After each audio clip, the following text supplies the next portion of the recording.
اللہ کے نام کے ساتھ شروع جو بڑا مہربان اور نہایت رحم فرمانے والا ہے۔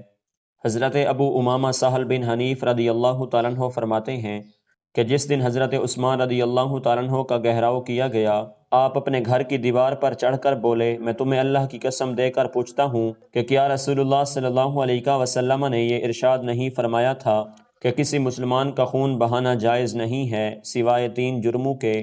نمبر 1، شادی شدہ شخص جو زنا کرے۔ نمبر 2، کوئی مسلمان معاذ اللہ مرتد ہو جائے۔ نمبر 3، یا کوئی کسی کو ناحق قتل کرے۔ حضرت عبداللہ بن عمر رضی اللہ تعالیٰ عنہما فرماتے ہیں کہ رسول اللہ صلی اللہ علیہ وسلم نے ارشاد فرمایا، بندہ مسلسل اپنے دین کی گنجائش میں رہتا ہے جب تک کہ وہ ناحق قتل کا ارتکاب نہ کرے۔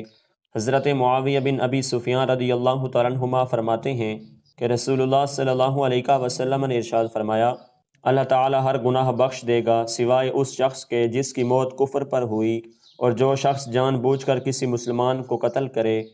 حضرت ابو دردہ رضی اللہ تعالیٰ عنہ فرماتے ہیں کہ رسول اللہ صلی اللہ علیہ وسلم نے ارشاد فرمایا، اللہ تعالی ہر گناہ کو معاف فرما دے گا سوائے اس شخص کے جس کی موت شرک پر ہوئی اور جس نے کسی مسلمان کو جان بوجھ کر قتل کیا۔ حضرت سلمہ بن قیس اشجعی رضی اللہ تعالیٰ عنہ فرماتے ہیں کہ رسول اللہ صلی اللہ علیہ وسلم نے حجۃ الوداع کے موقع پر فرمایا، اللہ تعالیٰ کے ساتھ کسی کو شریک مت ٹھہراؤ، کسی کو نہ حق قتل نہ کرو، چوری نہ کرو، زنا نہ کرو۔